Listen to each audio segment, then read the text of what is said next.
Murph, I suppose the bad run kind of continues. It's just another one of them nights, isn't it? Bad run will continue if we continue giving away the goals we do. It's quite simple.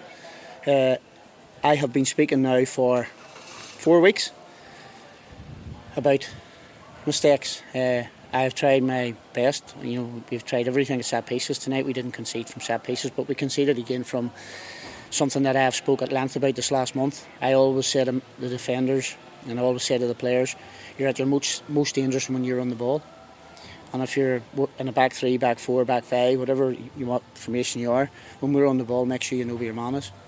Because it's paramount, because the turnover of the ball can happen at any stage, and transitions in football between attack and defence happen more in the game than anywhere else.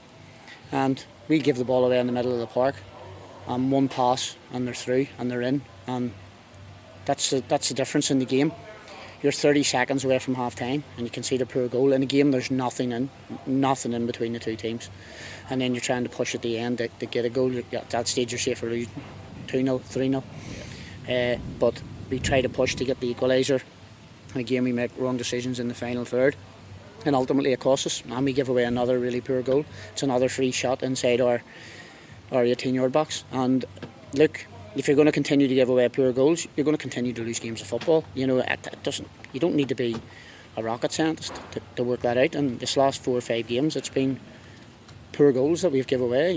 We give away a poor goal this evening. The 2 goals we gave away last week at Finn Park were poor goals. The week previous to that, when we went to Treaty, again, it's another poor goal that we give away. And in both cup games against Cork, there's one of them's a worldie, and that's it. Young O'Sullivan scores a worldie in the cup game, but the league game we give away another poor goal that trickles in. It's a free shot from outside our 18-yard box. So, look, here, people will ultimately look at me, but when things were going well, I took absolutely no credit for it. I always said players win games and players lose games. It's the same group of players being given the same information, and only this time round we're not doing the same things. So that's obviously down to me, because I'm the one that selects the 11 and I'm the one that brings the 5 subs on. But once the players cross the white line, then they have to go out and deliver. And unfortunately, at the moment, we're not doing that as a group collectively. We're working extremely hard as a group of players. We're working extremely hard as a group of staff. Whatever's been put our way this year, we've tried to overcome it. Again, today was another difficult evening. Today was another difficult travel. Right down the road. The journey took over 6 hours, which was incredible. Some of the issues that we encountered are mind-boggling for me. And they're small things, but small things lead to big things, and the small things can affect the players' mentality. And I wouldn't even go on camera and say some of the things that happened coming down the road. It's mind-boggling. So, and that, again, that's nothing to do with players. It's to do with obviously the facilities that we have on offer for the players coming down the road, and it's a crazy situation to be in, a crazy situation to be in. Yeah, when you talk about that there, you talk about even mentality, whatever happens off the pitch, but is it just a kind of a boost of confidence maybe is all this group needs? As we said, this group went on a good run at the start of the year. Maybe it's just that one result, that one wee kick up the arse, if you like, that they need. Maybe. Look, here, at the end of the day, it's another tight game. We're not being overrun. There's nothing between the two teams in the first half, bar a mistake. And they go in 1-0 up. So the team talks are completely different. We're going in at half time thinking about, how can we win the game? Then all of a sudden your team talk completely changes, because Wexford are buoyant. They're going in 1-0 up. 30 seconds later the referee blows a half time whistle. So team talks change completely. We come in deflated. You're trying to regroup and lift the boys. Go out the second half again. We start the game really well. We start the game really well in the second half, but we don't do enough in the final third either. And look, unfortunately for us, we are where we are. I don't sugarcoat things. We haven't deserved. Maybe last week at home we deserved something from the game, but again, I'm old school. You don't deserve anything, in my opinion, from games of football if you defend poorly, and we have defended poorly too many times this recent weeks. Yeah, well, maybe now we're looking at a week off. Maybe is this coming at a good time to kind of regroup and? Maybe. The proof will be in the next time we take the pitch. Again, it's another away game.